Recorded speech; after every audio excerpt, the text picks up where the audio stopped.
Swayam Prabha. Digital India. Educated India.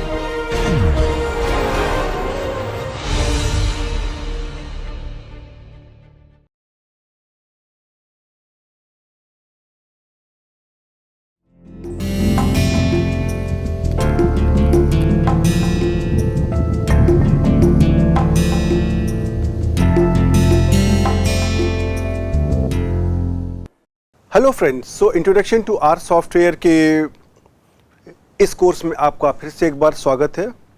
और आपको याद होगा कि हमने पिछले लेक्चर में मैट्रिक्स ऑपरेशन के बारे में बात करी थी और मैंने आपको रिक्वेस्ट किया था कि आप उन कमांड्स को रिवाइज करके आइएगा। उम्मीद करता हूं कि आप उन कमांड्स को रिवाइज करके आए होंगे, क्योंकि मेरा ये मानना है कि आपने रिवाइज किया हुआ है और हमारा जो आगे का लेक्चर इसी एजम्पशन पर बेस्ड है। अगर आपने रिवाइज नहीं किया है तो आपको समस्या हो सकती है। तो इस लेक्चर में हम दो काम करेंगे।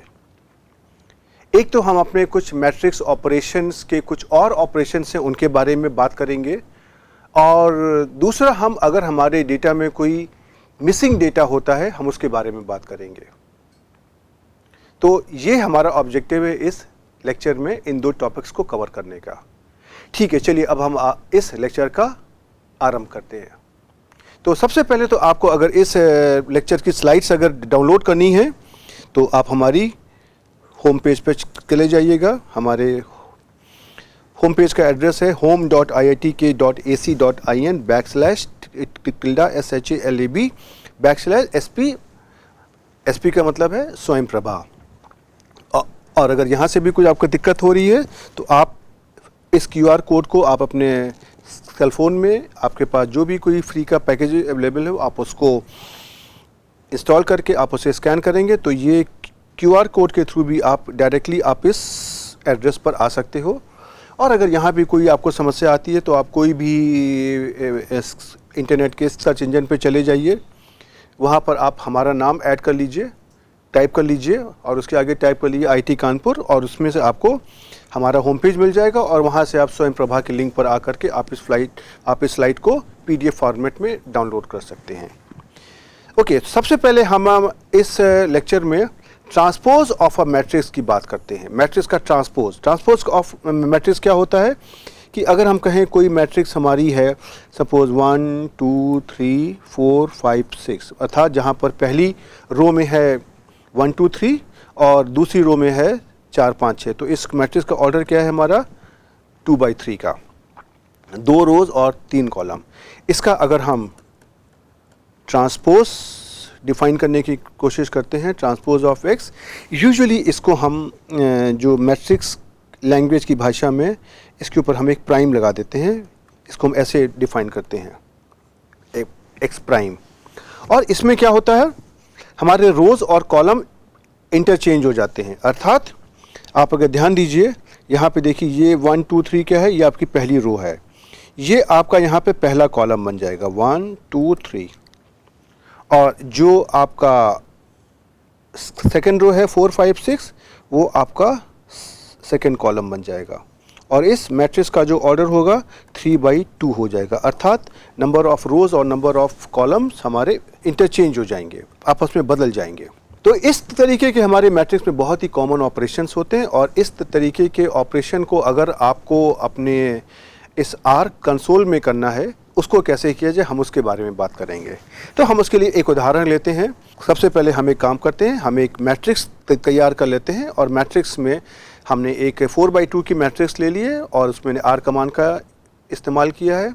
मैट्रिक्स MATRIX, इसमें से नंबर ऑफ रो हमारी कितनी है 4, नंबर ऑफ कॉल हमारे कितने हैं, नंबर ऑफ कॉलम्स कितने हैं 2, और जो हमारा डेटा कितना हो जाएगा, ये हमारी 4/2 की मैट्रिक्स है तो हमारा 8 वैल्यूज़ हमको चाहिए। इन वैल्यूज़ को ले लिया 2 से 9 तक, 2 3 4 5 6 7 8 9, और हमने ये भी कह दिया कि हमारा जो उसमें डेटा का अरेंजमेंट है वो बाई रो होगा। ओके, तो अब आप देखेंगे आपको ये वाली मैट्रिक्स मिल गई, 2 3 रो वाइज, 3 से 4 4 से 5 5 से 6 6 से 7 और 7 से 8 और 8 से 9। ओके, अब ये मैट्रिक्स है, हमको इसका ट्रांसपोज निकालना है। अब आप ये बताइए, आप पहले आप जरा सा मैट्रिक्स का ट्रांसपोज खुद से निकाल लीजिए, ये बहुत आवश्यक है आपको समझने के लिए। अब देखिए इसमें से क्या होगा, अगर इसका हम ट्रांसपोज निकालेंगे तो क्या होगा, जो हमारा पहला कॉलम है वो हमारा पहली रो बन जाएगा। तो मैट्रिक्स कैसे बन जाएगी, 2 4 6 8, और जो हमारा सेकेंड कॉलम है वो हमारा सेकेंड रो बन जाएगा, 3 5 7 9। तो ये हमारा इस मैट्रिक्स का ट्रांसपोज हो जाएगा। अब इसी ऑपरेशन को हम आर में कैसे करेंगे ये हम देखने की कोशिश करते हैं।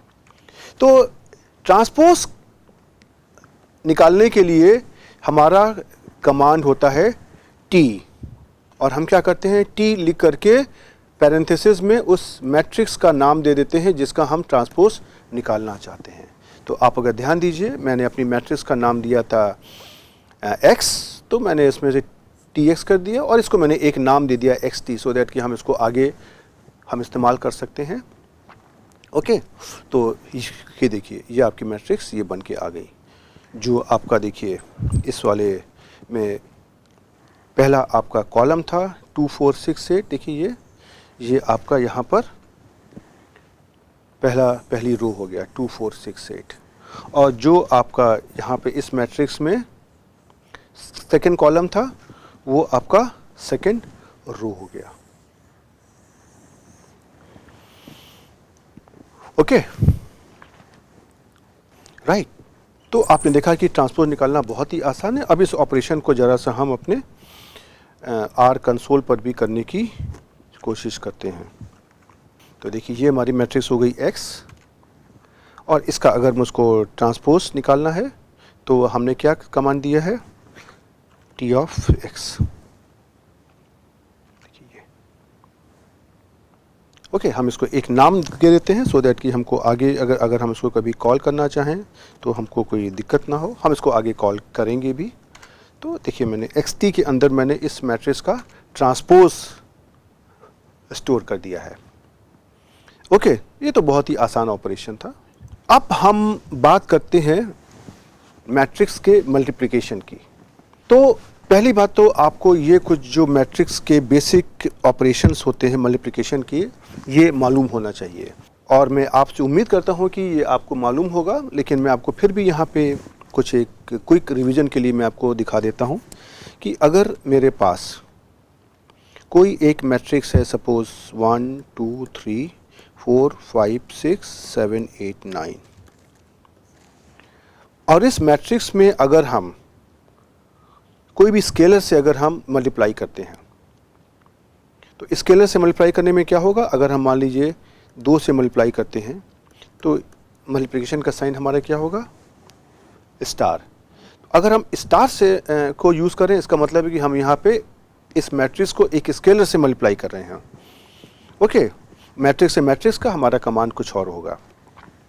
तो स्केलर मल्टीप्लिकेशन में क्या होगा, हर एक एलिमेंट हमारा 2 से मल्टीप्लाई हो जाएगा, उस स्केलर से मल्टीप्लाई हो जाएगा। तो आप देखेंगे आपका जो पहला एलिमेंट है 2 इंटू 1 हो जाएगा 2, दूसरा एलिमेंट क्या है 2 इंटू 2, ये हो जाएगा 4, तीसरा एलिमेंट क्या है, इस नंबर को 3 को आप 2 से मल्टीप्लाई कर दी, 2 3 जा 6, बन जाएगा 6। उसी तरीके से अब आप सेकेंड रो जो है 4 5 6 की, आप उसको 2 से मल्टीप्लाई कर दी हर एक एलिमेंट को। तो पहला एलिमेंट आपका सेकेंड रो में बन जाएगा 2 इंटू 4 8, देन दूसरा एलिमेंट 2 इंटू 5 10, और तीसरा एलिमेंट 2 इंटू 6 12। और इसी तरीके से थर्ड रो में आपका पहला एलिमेंट हो जाएगा 2 7 जा 14, दूसरा एलिमेंट 2 8 जा 16, और तीसरा एलिमेंट 2 9 जा 18। ओके, तो एलिमेंट वाइज इसमें से हम जब किसी स्केलर से हम किसी मैट्रिक्स को मल्टीप्लाई करते हैं तो मैट्रिक्स का हर एक एलिमेंट उस स्केलर से मल्टीप्लाई हो जाता है। ओके, अब हम किसी मैट्रिक्स को मैट्रिक्स से अगर हम मल्टीप्लाई करते हैं तो क्या होता है, अगर हमारे पास मान लीजिए 2 मैट्रिक्स हैं x और y, तो x और y का मल्टीप्लिकेशन तभी पॉसिबल है जब अगर हम कहें कि x का हमारा सपोज ऑर्डर है m/n और y का ऑर्डर हमारा है n/, कुछ भी हो सकता है, n/n n/p कुछ भी हो सकता है, लेकिन ये जो 2 नंबर हैं इनको समान होना चाहिए, राइट। किसी के उदाहरण के लिए अगर हम कहें x का हमारा ऑर्डर है 2/3 और y का ऑर्डर हमारा है 3/3, तो हमको इससे तीन और तीन कॉमन हो गया और जो उनका प्रोडक्ट मिलेगा वो हमको 2/3 की मैट्रिक्स मिल जाएगी। और उसी तरीके से अगर हम मान लीजिए x और y को लेते हैं, x को मैंने लिया 2/3 और y को मैंने लिया 3/10, तो फिर से आप देखोगे तीन तीन कॉमन है, दोनों का सेम है, तो जहाँ से हमको जो मैट्रिक्स का प्रोडक्ट मिलेगा वो हमको 2/10 ऑर्डर की मैट्रिक्स मिलेगी।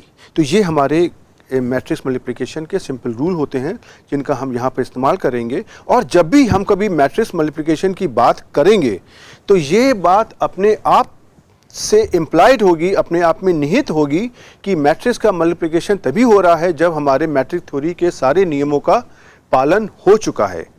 कभी मैं ऐसी मैट्रिक्स के मल्टीप्लिकेशन की बात नहीं करूंगा जहां पर पे दो मैट्रिक्स का मल्टीप्लिकेशन पॉसिबल ही ना हो। ओके, जो मैंने एक्स मैट्रिक्स ली थी उसमें मैंने 4 से मल्टीप्लाई कर दिया। तो अब आप देख लीजिए, आपकी देखिए ये मैट्रिक्स थी, मैंने इसीलिए इसके एलिमेंट बहुत ही आसान से लिए हैं कि 1 2 3 4 5 6 7 8, जैसे कि आप इसमें से देख सकें, मल्टीप्लाई करने में आपको दिक्कत ना हो। तो पहला एलिमेंट आपका था 1, तो वहाँ पे क्या हो गया 4 × 1 4। दूसरा एलिमेंट क्या था 2, तो क्या हो गया 4 × 2 8। और उसके बाद में थर्ड एलिमेंट क्या था 3, तो 4 × 3 हो गया। तो ये आपका 4 × 1, ये 4 × 2, ये आपका 4 × 3। और इसी तरीके से जो चौथा एलिमेंट था आपका 4, तो 4 × 4 हो गया। पांचवा एलिमेंट था 5, तो ये आपका 4 × 5 हो गया। और इसी तरीके से आप देखेंगे कि सारे एलिमेंट्स आपस में स्केलर से मल्टीप्लाई हो चुके हैं। ओके, तो मैट्रिक्स में किसी स्केलर से मल्टीप्लाई करना, किसी कांस्टेंट से मल्टीप्लाई करना बहुत ही आसान और बहुत ही स्ट्रेट फॉरवर्ड है। चलिए मैं आपको ये आर में भी करके दिखा देता हूँ। ओके, चलिए मैं इसी मैट्रिक्स को मैं यहाँ पे कॉपी कर लेता हूँ और देखिए एक्स आपकी मैट्रिक्स ये आ गई। ओके, अब इसमें से आपने कर दिया सपोज 4 × x, तो आप देखेंगे इसमें से हर एक एलिमेंट मैट्रिक्स का 4 से मल्टीप्लाई हो गया है। हाँ, अगर आप यहाँ पे x × 4 भी करना चाहें तो भी कोई दिक्कत नहीं है, बात तो एक ही है। तो आप अगर ये देखेंगे तो ये दोनों का हमारा आउटकम 4 × x और x × 4 दोनों का एक ही आएगा। गणित के नियमों के हिसाब से आप समझते हो कि इसमें कोई दिक्कत नहीं है। और अगर ऐसे भी करना चाहो 2 × x × 3, तो बेसिकली आप क्या कर रहे हो, आप हर एक एलिमेंट को 6 से मल्टीप्लाई कर रहे हो। 2 × 3 6, राइट। तो आप चाहे उसको आगे करो चाहे पीछे करो, आप देखोगे तो इसमें से हर एक एलिमेंट आपका मैट्रिक्स का 6 से मल्टीप्लाई हो चुका है। अब आप ये कॉन्फिडेंट हो सकते हो कि स्केलर से मल्टीप्लाई करना बहुत ही आसान काम है, कोई इसमें समस्या की बात नहीं है। ओके, अब हम मैट्रिक्स और मैट्रिक्स के मल्टीप्लिकेशन की बात करते हैं। तो मैट्रिक्स और मैट्रिक्स के मल्टीप्लिकेशन की बात करने के लिए मैंने आपको पहले से बता दिया कि दो मैट्रिक्स का मल्टीप्लिकेशन तभी हो सकता है जब हमारी जो मैट्रिक्सेस हैं, हमारे पास मैट्रिसेस हैं x और y, और x का ऑर्डर हमारा है m/n और y का ऑर्डर हमारा है n/p। सभी हमारा इनका आपस में मल्टीप्लिकेशन हो सकता है जब ये दो नंबर, अर्थात कि पहली मैट्रिक्स के नंबर ऑफ कॉलम्स और दूसरी मैट्रिक्स के नंबर ऑफ रोज बराबर हों। तो हम यहाँ पे कोई भी मैट्रिक्स ले सकते हैं, लेकिन मैंने उदाहरण के लिए, मैंने आपको समझाने के लिए मैंने यहाँ पे लिया हुआ है। आपको याद होगा, देखिए ये जो मैंने मैट्रिक्स ली थी, यहाँ पर देखिए x, इसका ऑर्डर क्या था 4/2, और फिर इसका मैंने ट्रेस निकाला, ट्रेस का ऑर्डर क्या आ गया 2/4। तो मैंने x और ट्रेस ऑफ मैट्रिक्स दोनों का मैं मल्टीप्लाई करने की कोशिश करता हूँ। तो देखिए अब आपका ट्रेस ऑफ x का ऑर्डर क्या था 2/4 और x का ऑर्डर क्या था 4/2। तो ये हमारा मल्टीप्लिकेशन आपस में हो सकता है, राइट। तो अब हम ट्रेस ऑफ x और x को मल्टीप्लाई करते हैं। अब आपको यह ध्यान देना है कि ट्रेस ऑफ x और x दोनों ही हमारे मैट्रिक्स हैं।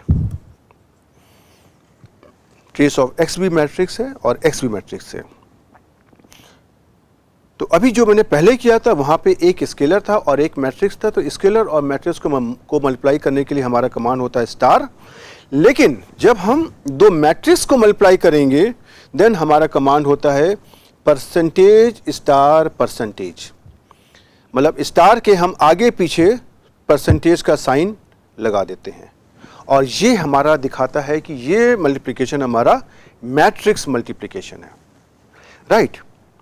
अब ट्रेस ऑफ एक्स और जो भी मैट्रिक्स मल्टीप्लिकेशन का सिंबल है आप स्टार लगा के आगे पीछे परसेंटेज का साइन लगा दीजिए, इनटू एक्स करिए, आपको देखिए ये आउटकम मिल जाएगा। और ये आउटकम कैसे मिलेगा आपको मैं छोटा सा एक उदाहरण ले लेता हूँ दिखाने के लिए कि मैट्रिक्स मल्टीप्लिकेशन कैसे होता है। अगर हम कह दें 1 2 3 4 5 6 और एक हम मैट्रिक्स ले लें से 7 8 9 10 11 12। ओके, तो जो हमारा यहाँ पर पहला एलिमेंट हमारा आएगा ये हमारा क्या होगा, जो हमारे पहली रो के हमारे एलिमेंट्स होंगे दूसरी मैट्रिक्स के पहले कॉलम के एलिमेंट्स के साथ में मल्टीप्लाई होंगे। अर्थात ये कैसा हो जाएगा 1 into 7 plus 2 into 8 plus 3 into 9। Okay, और जो यहाँ पर हमारा एलिमेंट आएगा उसमें से हमारे पहली मैट्रिक्स के दूसरे रो के एलिमेंट्स दूसरी मैट्रिक्स के पहले कॉलम के एलिमेंट्स के साथ में मल्टीप्लाई हो जाएंगे। अर्थात ये हो जाएगा 4 into 7 plus 5 into 8 plus 6 into 9। और उसी तरीके से हम जब यहाँ पे अपने बाकी दो एलिमेंट की बात करेंगे इस जगह पर और इस जगह पर, तो यहाँ पे जो भी एलिमेंट हमारा आएगा जहाँ पर मैं मार्क कर रहा हूँ ये क्या होगा, ये हमारे पहली रो और दूसरे कॉलम के एलिमेंट को मल्टीप्लाई करेगा। पहली मैट्रिक्स की पहली रो और दूसरी मैट्रिक्स की दूसरा कॉलम, तो ये क्या हो जाएगा 1 into 10 plus 2 into 11 plus 3 into 12। और जो इसके नीचे हमारा अंतिम एलिमेंट आएगा मैट्रिक्स का 2 2 वाला, वो क्या हो जाएगा दूसरी रो पहली मैट्रिक्स की दूसरी रो और दूसरी मैट्रिक्स का सेकंड कॉलम। तो ये क्या हो जाएगा हमारा 4 into 10 plus 5 into 11 plus 6 into 12। तो ये ऑपरेशन हमारे मैट्रिक्स ऑपरेशन होते हैं। मैंने आपको छोटा सा एग्जांपल दिया, मुझे पता है कि बहुत सारे लोगों को ये मालूम होगा, लेकिन मुझको लगा कि शायद बहुत से लोग शायद भूल चुके होंगे, तो मैं छोटा सा ऑपरेशन करके आपको दिखा दूं तो आपको ये समझ में आ जाएगा कि ये ऑपरेशन कैसे हो रहा है। अब मैं आपको यहाँ पर एक एक्सरसाइज दूंगा कि जो मैंने यहाँ पे ट्रेस ऑफ एक्स और एक्स को मैंने यहाँ पे लिखा हुआ है, आप उसको मल्टीप्लाई करके क्रॉस चेक करिए अपने हाथ से कि क्या आंसर यही आ रहा है। और मैं तो आर आपको सिखाने आया हूँ, तो मैं आपको यहाँ पर आर में आपको दिखाने की कोशिश करता हूँ। देखिए अब आपका यहाँ पे क्या आ गया, एक्स आपने लिया था ये वाली matrix. Okay, trace of x आपका देखिए क्या है, ये आपका देखिए ऐसी मैट्रिक्स आ गई। एक्स का ऑर्डर था 4/2, ट्रेस ऑफ एक्स का ऑर्डर आ गया 2/4। अब अगर हम trace of x percentage multiply by percentage और अगर हम एक्स करने की कोशिश करेंगे तो देखिए हमको हमारा जो उत्तर मिल गया 2/2 की मैट्रिक्स, जो हमारा इसका ये उदाहरण है। ओके, अब अगर हम एक काम करते हैं, अगर हम मान लीजिए एक्स और ट्रेस ऑफ एक्स को मल्टीप्लाई करें तो जैसा कि हम कह रहे हैं कि x percentage star percentage trace of x, तो क्या होगा, क्या ये मल्टीप्लाई होगा? पहले हम समझिए, एक्स का ऑर्डर क्या है 4/2 और ट्रेस ऑफ एक्स का ऑर्डर क्या है 2/4, तो मल्टीप्लाई हो जाना चाहिए। देखते हैं, देखिए, लेकिन हमारा उत्तर क्या आएगा, अब हमारा उत्तर 4/4 की मैट्रिक्स आएगा। ओके, अब मैं आपको यहाँ पर एक चीज और दिखाता हूँ कि अगर मान लीजिए, पहले स्क्रीन को साफ कर लूँ, एक्स और ट्रेस ऑफ एक्स हमारा ये है और यहाँ पर हमने इसको मल्टीप्लाई किया लेकिन मैंने परसेंटेज नहीं लगाया, तो देखिए क्या होगा, ये कह देगा एरर। ओके, ये तो बहुत ऑब्वियस है क्योंकि इनके हमारे ऑर्डर नहीं मिल रहे हैं, क्योंकि ये जो सिंगल स्टार है ये दिखा रहा है कि ये आपका स्केलर से मल्टीप्लिकेशन है, लेकिन जो मैं आपको दिखाना चाहता हूँ वो कुछ और है। मैं अगर x इंटू एक्स करूँ, x आपकी क्या है, ये आपकी 4/2 की मैट्रिक्स है और हम x स्टार x कर रहे हैं, तो देखिए क्या होगा, आप इसको पहचान सकते हैं ये क्या हुआ। जब आपने x स्टार x किया तो इसने x मैट्रिक्स के एलिमेंट्स का आपस में मल्टीप्लाई कर दिया, अर्थात जो इसका x11 था वो x11 से मल्टीप्लाई हो गया, x12 से मल्टीप्लाई हो गया, x21 से मल्टीप्लाई हो गया और x22 आपका x22 से मल्टीप्लाई हो गया, और इसी तरीके से मैट्रिक्स का हर एक एलिमेंट उसके करस्पॉन्डिंग एलिमेंट से मल्टीप्लाई हो गया। तो आप अगर देखेंगे 1 into 1 is 1 और x में आप अगर ध्यान दीजिए सेकेंड एलिमेंट क्या है 2, जहां मैं हाईलाइट कर रहा हूं, तो 2 into 2 क्या हो जाएगा 4। ऐसे ही हम जो थर्ड एलिमेंट को हाईलाइट कर रहे हैं 3 पे ध्यान दीजिए, ये क्या हो जाएगा 3 into 3 9, और बाकी तरह से बाकी जो एलिमेंट आपके 4 into 4, 5 into 5, 6 into 6, 7 into 7 और 8 into 8 64 हो जाएंगे। तो ये आपको ध्यान रखना है कि R कैसे काम कर रहा है। ओके, तो आपने यहाँ पे क्या देखा कि अगर हमारे पास मान लीजिए कि अगर हम यहाँ पे दो मैट्रिसेस अगर हम ले लेते हैं, सपोज अगर x equal to x11, x12, x21, x22 और y को अगर हम ले लेते हैं y11, y12, y21, y22, तो अगर हम x स्टार y करते हैं तो हमको क्या मिल जाएगा x11 into y11, x12 into y12, x21 into y21 और x22 इंटू y22, राइट। तो ये फ़र्क है। लेकिन इनकेस अगर हम यहाँ पर x percentage star percentage y करेंगे तो हमको कुछ और मिलेगा। ये आपको क्या मिलेगा, अगर आप लिखने की कोशिश करें तो जो आपका पहला एलिमेंट होगा ये आपका x11 into y11 plus x12 into y12 और इस तरीके से आपके पास बाकी एलिमेंट्स मिल जाएंगे। तो आप ये देख सकते हो कि ये x स्टार y और x percentage star percentage y दोनों एक अलग अलग चीज़ें हैं। x स्टार y मैं आपको साफ साफ यहाँ पे दे रहा हूँ कि ये आपका एलिमेंट वाइज मल्टीप्लिकेशन करेगा। चलिए अब हम आगे बढ़ते हैं। एक मैं आपको यहाँ पे छोटा सा एक उदाहरण देना चाहता हूँ और ये मैं आपको दिखाना चाहता हूँ कि R के अंदर हमारे बहुत से कमांड ऐसे होते हैं जो आपको एक फंक्शन की तरह काम करते हैं और जो आप करना चाहते हो वो आपको डायरेक्ट दे देते हैं। जैसे देखिए मैंने आपको इस वाले उदाहरण में ट्रेस ऑफ x और x को मल्टीप्लाई करके दिखाया, राइट। तो बेसिकली मैंने क्या किया, मैंने एक मैट्रिक्स ली x और इसका मैंने निकाला ट्रांसपोज x प्राइम और मैंने x प्राइम और x को आपस में मल्टीप्लाई कर दिया, राइट। तो इसका तो एक तो तरीका आपने देख लिया कि ये हमारा क्या है trace of x into matrix वाला मल्टीप्लिकेशन इंटू x। ये जो क्वांटिटी है ना x ट्रांसपोज x, ये हमारे लिए बड़ी पॉपुलर क्वांटिटी है सांख्यिकी में। आप अगर कभी लीनियर रिग्रेशन मॉडल या इस तरह की का आप काम करते हो तो x ट्रांसपोज x हमारा ऐसी क्वांटिटी है जो बहुत बार आता है। तो x ट्रांसपोज x को बार बार trace of x into x करने की जगह इसका एक फंक्शन बना दिया गया है क्रॉस प्रोडक्ट, और इसका हमारा फंक्शन है CROSSPROD। ये काहे का शॉर्ट फॉर्म है, क्रॉस प्रोडक्ट का। तो ये जो क्रॉस प्रोडक्ट फंक्शन है ये आपको एसेंशियली अगर आपकी मैट्रिक्स x है तो आपको ये x ट्रांसपोज x का वैल्यू बताता है।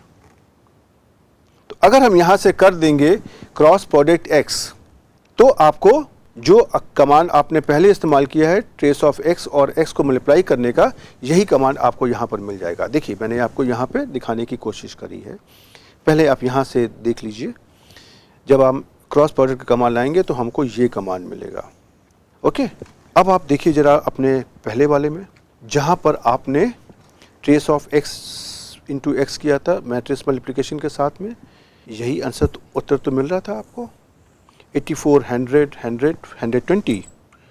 यही तो आपको यहाँ भी मिल रहा है 84, 100, 100, 120, राइट। तो ये कुछ हमारे पास R में लोगों ने ज़िंदगी को आसान करने के लिए कुछ ये हमको कमांड बना दिए हैं। लेकिन ये सच बात नहीं है कि ज़िंदगी आसान करने के लिए ये है कि जब हम कभी किसी बड़ी बड़ी मैट्रिसेस का हम आपस में मल्टीप्लाई करते हैं तो वहाँ पर क्या होता है कि बड़ी बड़ी मैट्रिक्स का जो मल्टीप्लिकेशन एक एल्गोरिथम के थ्रू होता है, तो उस एल्गोरिथम के थ्रू हमको क्या है कि हम जो भी आउटपुट निकालेंगे और हम इस फंक्शन को निकालेंगे तो इस फंक्शन को तो निकालने में हमारा कंप्यूटेशन फास्ट हो जाता है। ये आपको यहाँ पे 2 बाई 2 की मैट्रिक्स में नहीं दिखाई पड़ेगा, लेकिन हम अगर बड़ी बड़ी मैट्रिक्स का अगर हम मल्टीप्लाई करते हैं तो वहाँ पे आपको कंप्यूटर की स्पीड में आपको अंतर दिखाई देगा। तो ये एडवाइजेबल होता है कि अगर किसी ने कोई फंक्शन किसी कार्य को करने के लिए तैयार किया है तो अगर आप उसका इस्तेमाल करेंगे तो उम्मीद करते हैं कि आपका फंक्शन ज़्यादा फास्ट हो जाएगा और ज़्यादा अच्छा हो जाएगा। किसी भी प्रोग्राम की सफलता इस बात पर डिपेंड करती है कि उस प्रोग्राम को रन करने में समय कितना लगा। अगर हमारे पास एक ही काम को करने के लिए 2 प्रोग्राम्स हैं तो जिस प्रोग्राम में समय कम लगेगा वो उस प्रोग्राम को अच्छा माना जाएगा। हाँ, दोनों का आंसर, दोनों का उत्तर तो सही आना चाहिए, ये तो कंडीशन है ही है। अब देखिए मैं आपको यही काम करके दिखाता हूँ। देखिए ये मैंने यहाँ पे ली मैट्रिक्स x जो आपकी पहले वाली थी, ये आपने ट्रेस ऑफ x निकाला हुआ था, मैंने ट्रेस ऑफ x और x को दोनों को मल्टीप्लाई कर दिया। अब इसी कमांड को हम अपने देखिए क्रॉस प्रोडक्ट से करते हैं। देखिए ये वही जवाब आ गया, दोनों उत्तर आपके आपस में मिल रहे हैं। ओके, तो अब आपको कॉन्फिडेंस आ जाना चाहिए कि दोनों काम एक ही हो रहे हैं मेरे। ओके, अब हम मैट्रिक्स में एडिशन और सब्ट्रैक्शन की बात करते हैं। एडिशन और सब्ट्रैक्शन के लिए आपको ये मालूम है कि मैट्रिक्स में जो हमारा नियम होता है उसमें से 2 मैट्रिक्स को हम जो एडिशन और सब्ट्रैक्शन कभी कर सकते हैं जब दोनों मैट्रिसेस की नंबर ऑफ रोज और कॉलम्स बराबर हों। जैसे कि अगर हम कहें कि हमारे पास अगर कोई 2 मैट्रिक्स हैं x और y, x का ऑर्डर हमारा है सपोज 4/2, अगर हमारा y का ऑर्डर भी अगर 4/2 होगा तभी हम इसका एडिशन या सब्ट्रैक्शन कर सकते हैं। इनकेस अगर ये ऑर्डर, ये वाला और ये वाला अगर आपस में बराबर नहीं होंगे, दोनों को बराबर होना चाहिए, नंबर ऑफ रोज को आपस में बराबर होना चाहिए और नंबर ऑफ कॉलम्स को बराबर होना चाहिए, इसी को हम बोलते हैं ऑर्डर। तो जब 2 मैट्रिसेस का ऑर्डर हमारा बराबर होगा तभी हम ये जोड़ने और घटाने का काम सक्सेसफुली कर सकते हैं। अब इसका देखिए ऑपरेशन कैसे होता है। अगर हम कोई x मैट्रिक्स लेते हैं, सपोज मैंने ले लिया 1 2 3 4 5 6 और y को मैंने ले लिया सपोज 7 8 9 10 11 12। तो जो x और y का जो एडिशन होता है ना, ये एलिमेंट वाइज होता है। मतलब जो हमारा पहला एलिमेंट है ये हमारे पहले एलिमेंट से जुड़ जाएगा अर्थात 1 + 7। जो हमारा दूसरा एलिमेंट है 2 और दूसरी मैट्रिक्स का दूसरा एलिमेंट, ये हमारे आपस में जुड़ जाएंगे 2 + 10। इसी तरीके से हमारा 3 + 8 4 + 11 5 + 9 और 6 + 12 हो जाएगा और यही आपको उत्तर मिल जाएगा। और इसी तरीके से अगर आपको उसको सब्ट्रैक्ट करना है तो अगर हम कह दें मान लीजिए y - x की बात करें तो y - x में भी क्या होगा, तो ये हमारा क्या हो जाएगा, जो भी हमारे y के करस्पॉन्डिंग एड्रेस के एलिमेंट हैं वो हमारे x के करस्पॉन्डिंग एड्रेस के एलिमेंट से सब्ट्रैक्ट हो जाएंगे।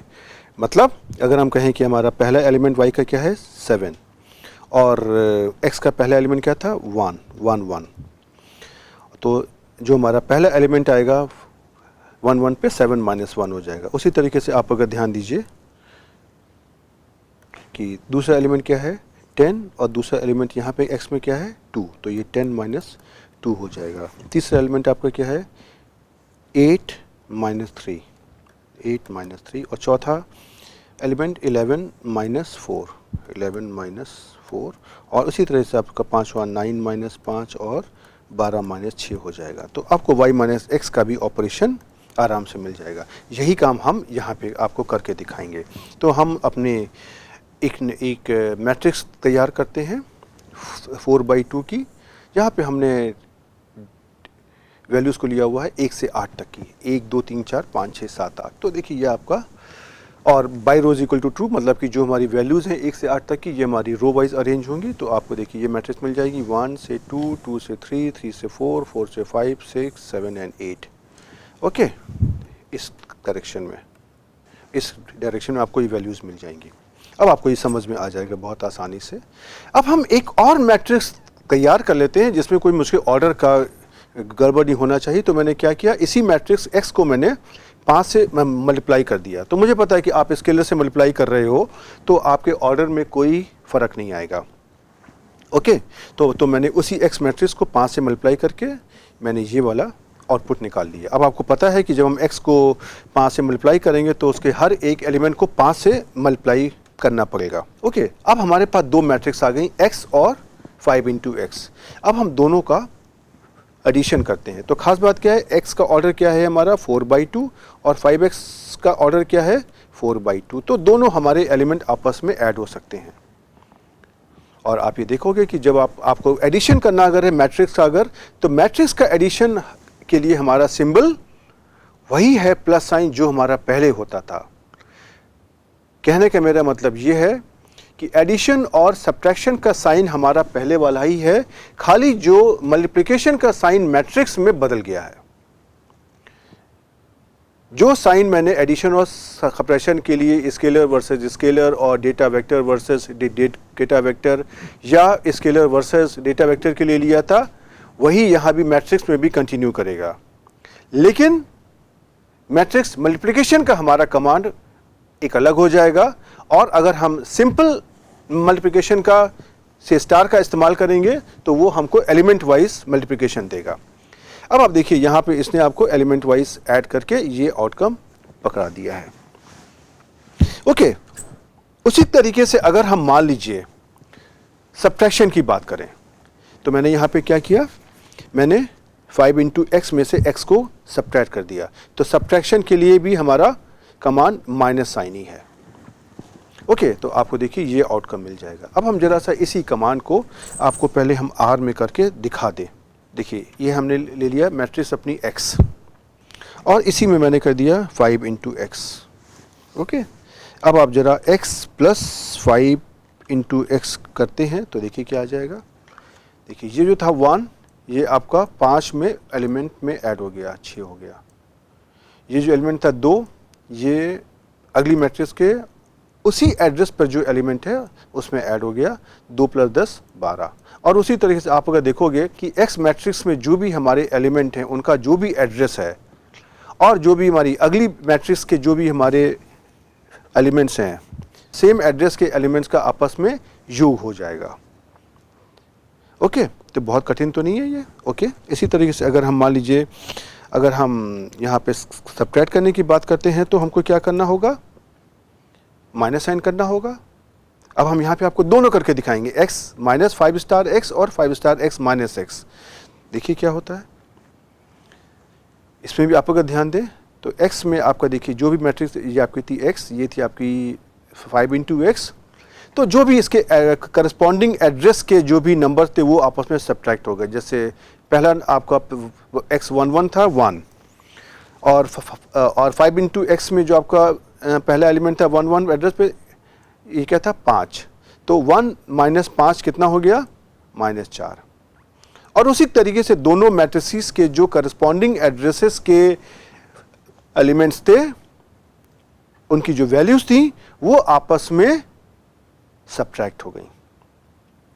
ओके, अब इसी चीज को अगर हम यहाँ पे 5 स्टार x माइनस x करें तो देखिए ये मैट्रिक्स आपने जो निकाली थी, जो अब नया रिजल्ट आपका वही आएगा, बस खाली माइनस साइन का फ़र्क होगा। तो मेरा कहने का मतलब, आपको समझाने का मतलब ये था कि हम जब भी मैट्रिक्स सब्ट्रैक्शन करते हैं तो इसमें से हमारी वैल्यूज़ पॉजिटिव हो, नेगेटिव हो या फ्रैक्शन में हो, कुछ भी हो, वो सारे हमारे गणित के नियम यहाँ भी फॉलो होते हैं।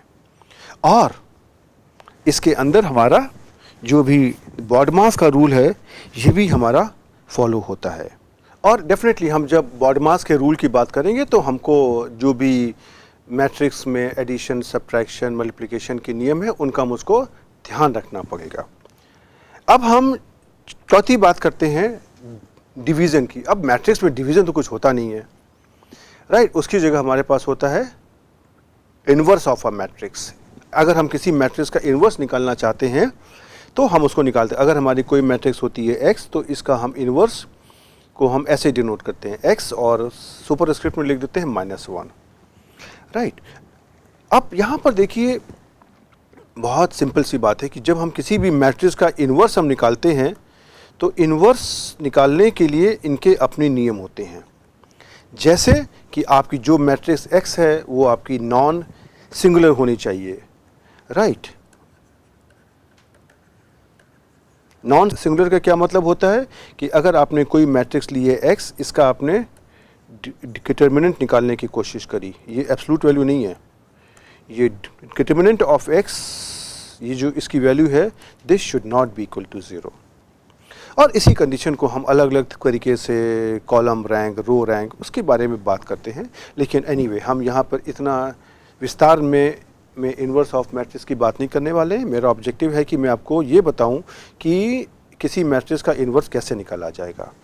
और जैसा मैंने आपको पहले भी बताया था एक बार कि अगर हम जब भी किसी मैट्रिक्स का इन्वर्स निकालते हैं तो हमारे पास एक कंडीशन होती है कि मैट्रिक्स हमारी स्क्वायर मैट्रिक्स होना चाहिए, राइट। तो अब हम यहाँ पर जो भी अपना इन्वर्स निकालना चाहते हैं उसमें हम सिर्फ स्क्वायर मैट्रिक्स का ही इन्वर्स निकालेंगे। लेकिन मैं आपको आपकी जानकारी के लिए बता दूं मैं कि अगर किसी मैट्रिक्स में नंबर ऑफ रोज़ और नंबर ऑफ कॉलम बराबर नहीं होती हैं, अर्थात वो स्क्वायर मैट्रिक्स नहीं होती है और अदर कोई एक आयताकार रेक्टेंगुलर मैट्रिक्स होती है, उस केसेस में भी हमारे पास एक कॉन्सेप्ट होता है, उसको हम बोलते हैं जनरलाइज्ड इन्वर्स। उसका हम इस्तेमाल कर सकते हैं, लेकिन जनरलाइज इन्वर्स को निकालने के बहुत सारे तरीके होते हैं और हर तरीके से जनरलाइज इन्वर्स का मान अलग अलग आता है। अर्थात कि अगर मेरे पास एक ही मैट्रिक्स है और उसका अगर हम जनरलाइज इन्वर्स अलग अलग तरीक़ों से निकालेंगे तो उनके जनरलाइज इन्वर्स की जो वैल्यूज़ हैं अलग अलग आएंगी। उन सभी प्रोसेस में सिर्फ खाली एक ही तरीका होता है, इसको हम बोलते हैं मूर पेनरोज इन्वर्स। ये जो हमारा होता है ये हमारा एक जनरलाइज इन्वर्स निकालने का तरीका होता है, लेकिन ये मुझको एक यूनिक इन्वर्स देता है। मतलब कि अगर आप इस तरीके से इन्वर्स निकालेंगे तो आपको एक ही इन्वर्स मिलेगा। ओके, तो हम यहाँ पे इसकी बात नहीं करने वाले हैं, हम सिर्फ यहाँ पे जो हमारा सिंपल इन्वर्स होता है उसकी बात करने वाले हैं। तो देखिए, अब मैंने एक यहाँ पर मैट्रिक्स ली y, इसको मैंने 2 by 2 की मैट्रिक्स ले ली और इसके एलिमेंट्स को मैंने 48, 200, 200, 220 कर दिया। अब इस मैट्रिक्स का हमको इन्वर्स निकालना है। इन्वर्स निकालने के लिए मेरा कमांड होता है सॉल्व, SOLVE। ये थोड़ा सा ध्यान देना पड़ेगा, आर में इन्वर्स निकालने का कमांड का नाम कुछ अलग से किया गया है। ये कमांड का नाम सॉल्व इसलिए है क्योंकि हम जब कभी हायर ऑर्डर की मैट्रिक्स को हम इन्वर्ट करते हैं तो हम उस मैट्रिक्स को लीनियर फॉर्म में कन्वर्ट करके हम उससे इन्वर्स निकालते हैं, इसीलिए इसको उन्होंने सॉल्व का नाम दिया हुआ है। तो अब देखिए, ये मैंने अपनी मैट्रिक्स लिख ली y और यहाँ पे हम इसमें से ऑपरेशन लगा देते हैं सॉल्व ऑफ y। तो सॉल्व ऑफ y हम जैसे भी करेंगे सॉल्व और उसके आगे पैरेंथेसिस के अंदर आपको अपनी मैट्रिक्स का नाम लिखना है, तो आपको ये मैट्रिक्स मिल जाएगी। ओके, और एक खास बात ये होती है कि अगर किसी मैट्रिक्स हमारी है y, इसका इन्वर्स हमारा है y इन्वर्स, तो अगर हम दोनों को आपस में मल्टीप्लाई करेंगे तो इनका जो प्रोडक्ट है वो एक आइडेंटिटी मैट्रिक्स आना चाहिए। अब ये मैं आपको यहाँ पर बता दूं कि जब भी हम कभी किसी सॉफ्टवेयर में किसी मैट्रिक्स का इन्वर्स निकालने की बात करते हैं तो ये इन्वर्स हमारे एल्गोरिथम पर निकालना जाता है। तो अगर आप अलग अलग सॉफ्टवेयर्स में किसी हाई डायमेंशन की मैट्रिक्स का इन्वर्स निकालने की कोशिश करेंगे तो कभी कभी ऐसा होता है कि उनके इन्वर्स अलग अलग आते हैं, लेकिन जो अलग अलग होते हैं लेकिन वो उनके बीच का अंतर बहुत कम होता है और वो प्रैक्टिकली उसको आप इग्नोर कर सकते हो। लेकिन हो सकता है कि उनकी वैल्यूज़ थोड़ा सा अलग अलग आए। इसके पीछे कारण यही होता है कि डिफरेंट सॉफ्टवेयर मैट्रिक्स को इन्वर्ट करने के लिए अलग अलग तरीके के एल्गोरिथम्स का यूज़ करते हैं और जैसे जैसे आपका मैट्रिक्स का ऑर्डर बढ़ता जाएगा ये जो अप्रॉक्सीमेशन है इसमें आपको अंतर बढ़ता जाएगा। ओके, अब हम जरा सा इस ऑपरेशन को आपको आर में करके दिखा दें।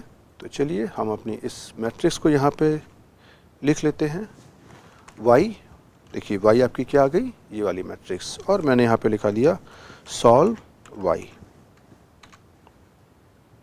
राइट। अब आपको देखिए, आप यहाँ पे करेंगे, अगर आप इसका दोनों का मल्टीप्लिकेशन करने की कोशिश करिए y और सॉल्व y का, देखिए क्या आता है आइडेंटिटी मैट्रिक्स आ गई। तो आइडियली आपके पास ऐसा ही होना चाहिए। ओके, चलिए अब हम आगे की बात करते हैं। आप लोगों ने मैट्रिक्स थ्योरी में एक चीज पढ़ी होगी, आइगन वैल्यूज, या इसको लोग कैरेक्टरिस्टिक रूट्स भी कहते हैं। कैरेक्टरिस्टिक रूट्स और साथ में उसको कैरेक्टरिस्टिक वेक्टर्स भी कहते हैं। और इसको हमारा एक और नाम भी है आइगन वैल्यूज या आइगन वेक्टर्स। आइगन वैल्यूज और आइगन वेक्टर्स में क्या करते हैं, हमारे पास कोई मैट्रिक्स हमारी होती है ए, हम इसकी आइगन वैल्यूज और आइगन वेक्टर्स निकालना चाहते हैं। तो सबसे पहले क्या करते हैं, हम ए माइनस एक हम स्केलर लेते हैं लैम्डा और एक आइडेंटिटी मैट्रिक्स लेते हैं आई, और इस आइडेंटिटी मैट्रिक्स का ऑर्डर हमारा ए के ऑर्डर के बराबर होना चाहिए और इसका हम डिटर्मिनेंट निकालते हैं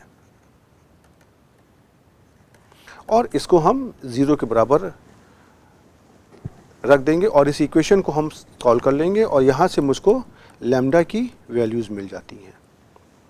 राइट, अगर आपकी 3×3 की मैट्रिक्स है और अगर हमारे मैट्रिक्स नियमों का पालन करती है तो आपको लैम्डा की 3 वैल्यूज़ यहाँ पर मिल जाएंगी। राइट, हमारे पास इसकी पूरी थ्योरी होती है कि कब ये बराबर होंगी, कब बराबर नहीं होंगी, और अगर 0 होंगी तो उसका क्या मतलब है। हम उस डिटेल में नहीं जा रहे हैं, हम सिर्फ इतना बता रहे हैं कि आइगन वैल्यूज़ या कैरेक्टरिस्टिक रूट आप कैसे निकालते हो। अब अगर आपने कहा कि अगर आपके पास 3×3 की मैट्रिक्स है ए, तो आपको लैम्डा की 3 वैल्यू मिलेंगी, लैम्डा 1, लैम्डा 2, लैम्डा 3। आप इन वैल्यूज़ को ए माइनस लैम्डा आई टाइम्स बी आपका एक वेक्टर क्वांटिटी है, आप इसको 0 के बराबर सब्स्टिट्यूट कर दीजिए और आप बी की वैल्यूज़ को निकाल लीजिए और ये जो बी की वैल्यूज़ आएंगी इनको हम बोलते हैं आइगन वैल्यूज़। राइट, तो ये मैंने आपको यहाँ पे खाली बताया है कि आपको क्या प्रोसेस होता है। आपको अगर नहीं पता है तो आप उसको किसी भी मैट्रिक्स थ्योरी की किताब से जा करके देख सकते हैं और उस मैट्रिक्स थ्योरी में आइगन वैल्यूज़ और कैरेक्टरिस्टिक रूट बहुत ही पॉपुलर होते हैं और ये बाकी इश्यू में भी बहुत कम आते हैं। तो अगर इनकी वैल्यूज़ को मुझे अगर निकालना है आर सॉफ्टवेयर में तो मेरा कमांड होता है आइगन, EIGEN, और ब्रैकेट में हमको अपनी मैट्रिक्स जिसका मैं आइगन वैल्यूज़ या कैरेक्टरिस्टिक रूट निकालना चाहता हूँ और उसके कैरेक्टरिस्टिक वेक्टर निकालना चाहता हूँ या आइगन वेक्टर निकालना चाहता हूँ, उस मैट्रिक्स का नाम लिख दिया जाएगा। तो जैसे उदाहरण के लिए मैंने आपको यही वाली मैट्रिक्स जो भी मैंने ली हुई है, हम उसी में आपको देखिए आइगन वैल्यूज़ निकाल करके दिखाते हैं। जैसे मैंने वाई मैट्रिक्स ली हुई है, यहाँ पर मैंने कमांड लगा दिया आइगन वाई, तो आप देखोगे, देखिए ये जो वैल्यूज़ मिल गई ये आपकी 2×2 की मैट्रिक्स है। तो यहाँ पे आपको 2 वैल्यूज़ मिल गई हैं, ये आपकी क्या है, लैम्डा 1 और लैम्डा 2, मतलब ये आपकी आइगन वैल्यूज़ हैं ये आपकी। राइट, इसके बारे में देखिए लिखा हुआ है आइगन वैल्यूज़ हैं ये, और ये जो वैल्यूज़ हमारी है लैम्डा 1, इसके करस्पॉन्डिंग जो हमारा आइगन वेक्टर है वो देखिए इसकी वैल्यू हमारी ये आई है, और जो लैम्डा 2 के करस्पॉन्डिंग जो हमारा आइगन वेक्टर है वो हमारी वैल्यू ये आई है।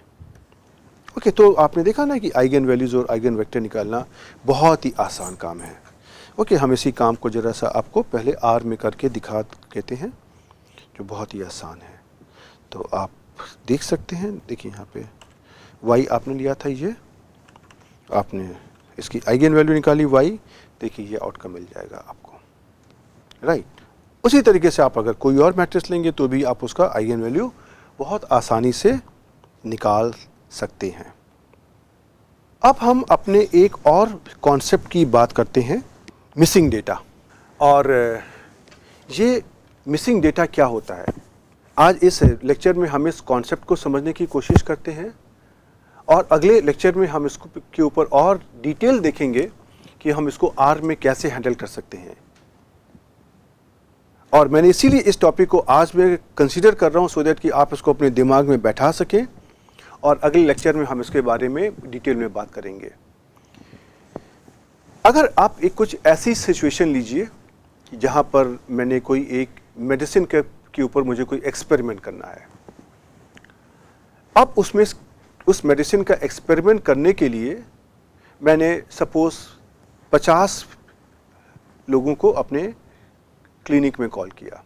हाँ, उनकी कंसेंट ले ली कि वो हमारे उस एक्सपेरिमेंट में पार्टिसिपेट करना चाहते हैं। ये बहुत आवश्यक होता है। और हमारा काम ये है कि हम उन 50 पेशेंट्स को हम अपनी दवा देंगे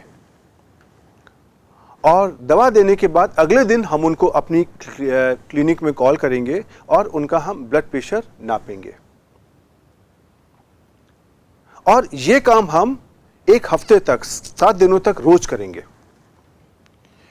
कि आज मैंने 50 पेशेंट को कॉल किया, 50 पेशेंट को मैंने दवा दी और उनका मैंने ब्लड प्रेशर आज नोट किया और मैं कल उनको मैं फिर से अपने क्लिनिक पे उसी टाइम पे कॉल करूंगा और मैं उनका ब्लड प्रेशर देखूंगा और मैं उनको फिर से दवा खिलाऊंगा और उसके बाद मैं उनको अगले दिन फिर से कॉल करूंगा उसी टाइम पर। पहले मैं उनका ब्लड प्रेशर देखूंगा और उसके बाद मैं उनको दवा खिलाऊंगा और ये प्रोसेस मुझको 7 दिनों तक करनी है। तो अब आप ये मान लीजिए अगर हमारे पास 50 पेशेंट हैं तो हर एक पेशेंट का मेरे पास 7 ऑब्जर्वेशन आ जाएंगे जो उसका 7 दिनों का ब्लड प्रेशर होगा। अब मान लीजिए कि ऐसा होता है कोई एक पेशेंट हमारा ऐसा है जो 2 दिन आता है और तीसरे दिन वो नहीं आता है और फिर वो चौथे, 5वें, 6ठे, 7वें दिन आ जाता है। तो इस पेशेंट का डेटा हमारे पास 7 दिनों में से 6 दिनों का है, 1 दिन का डेटा नहीं है। अब ऐसी कंडीशन में क्या किया जाए? मेरे पास 2 ऑप्शंस हैं।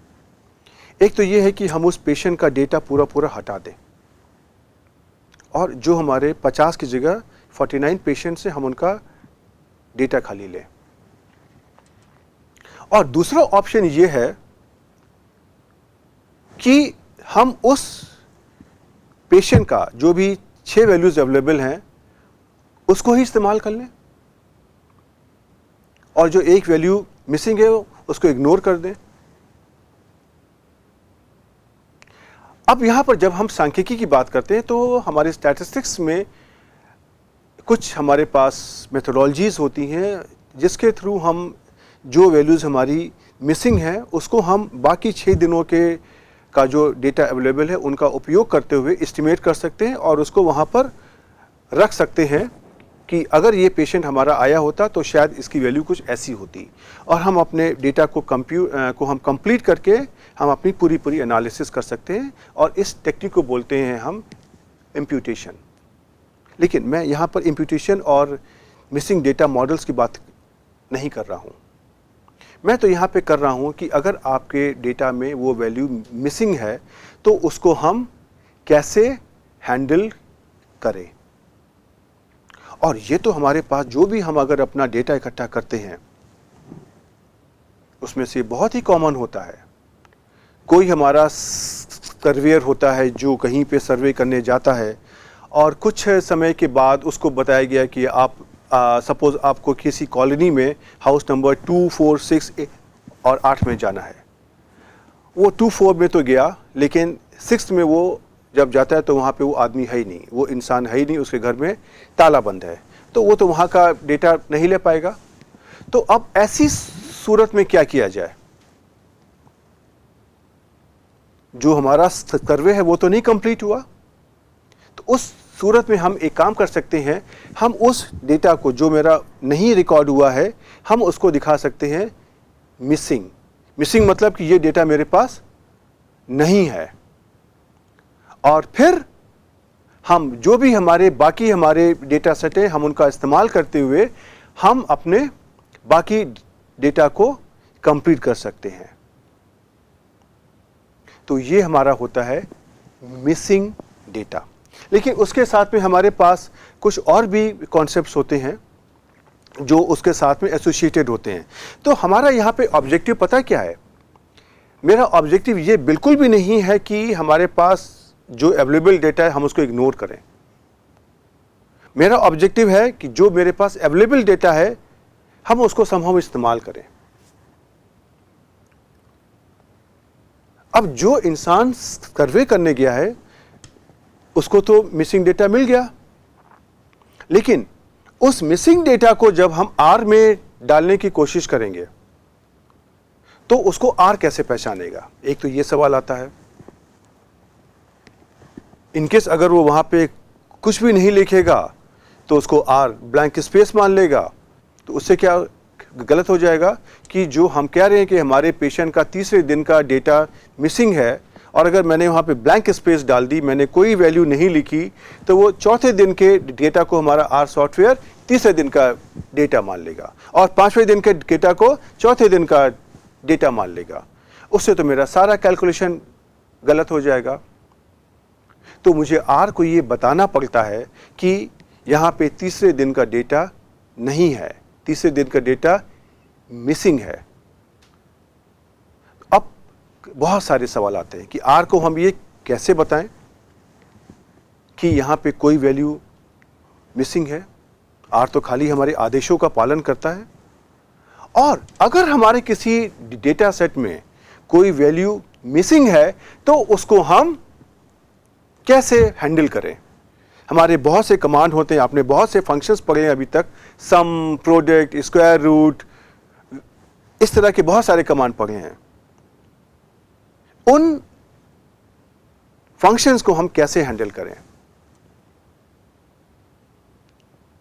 अगर हम ये कहते हैं हमारे पास 7 दिनों की वैल्यूज हैं और हमको 7 दिनों की वैल्यूज का जोग निकालना है, सम निकालना है, तो हम सिंपल सा अपना फंक्शन है सम SUM, उसको इस्तेमाल कर लेंगे। लेकिन हम पैरेंथेसिस में जो अपना डेटा देंगे उसको कैसे दिया जाए, वो तो हम सीख करके अगर हम लिखने की कोशिश करेंगे तो 7 दिनों की जगह मेरे पास खाली 6 ही वैल्यूज हैं। हम 6 वैल्यूज को करेंगे तो वो तो कह देगा ठीक है आपके डेटा में 6 वैल्यूज हैं, हम आपको 6 वैल्यूज का सम दे देते हैं। लेकिन जो मेरी सही कंडीशन थी कि 7 में से 6 वैल्यूज हैं और एक वैल्यू मिसिंग है, ये तो नहीं इंडिकेट हुई। तो अब आर में मिसिंग वैल्यू को कैसे इंडिकेट किया जाए और आर के अंदर हम मिसिंग वैल्यूज को कैसे हैंडल करें, ये मेरा टॉपिक है। तो आज मैंने आपको ये मिसिंग वैल्यूज क्या होती हैं इसके बारे में बता दिया। अब अगले टर्न पर हम आपको इन मिसिंग वैल्यूज को आर में कैसे इंडिकेट करें अपने डेटा सेट में। अगर कोई वैल्यू मिसिंग है उसको हम कैसे रिपोर्ट करें, और अगर आपके पास डेटा सेट आ जाता है उसमें से कैसे पता करें कि इसमें कोई मिसिंग वैल्यू है कि नहीं है। क्यों? क्योंकि अगर मिसिंग वैल्यू है तो आपके जो फंक्शंस के कमांड हैं वो भी बदल जाएंगे, और अगर सारी वैल्यूज हैं तो आपके कमांड जो हमने अब तक किए हुए हैं आपको उनको ऐसे ही हैंडल करना है। आप सोच सकते हो कि आपके पास कोई डेटा सेट आ रहा है जिसमें हजारों, लाखों, करोड़ों वैल्यूज हैं, आप उनको आंख से तो नहीं देख पाओगे। आपको कोई आर का ऐसा कमांड चाहिए जो आपको ये बता सके पहले कि क्या इस डेटा सेट में कोई मिसिंग वैल्यू है। अगर आंसर आता है हाँ तो हम ये वाला कमांड यूज करेंगे, अगर आंसर आता है ना तो हम ये वाला कमांड यूज करेंगे। इसको कैसे पता किया जाए। तो आप इस बात को अपने दिमाग में बैठाने की कोशिश करिए कि मिसिंग वैल्यू क्या होती है, और हम आपको अगले टर्न पर मिसिंग वैल्यू को आर में कैसे हैंडल करते हैं इसको समझाने की कोशिश करेंगे। तब तक के लिए गुड बाय।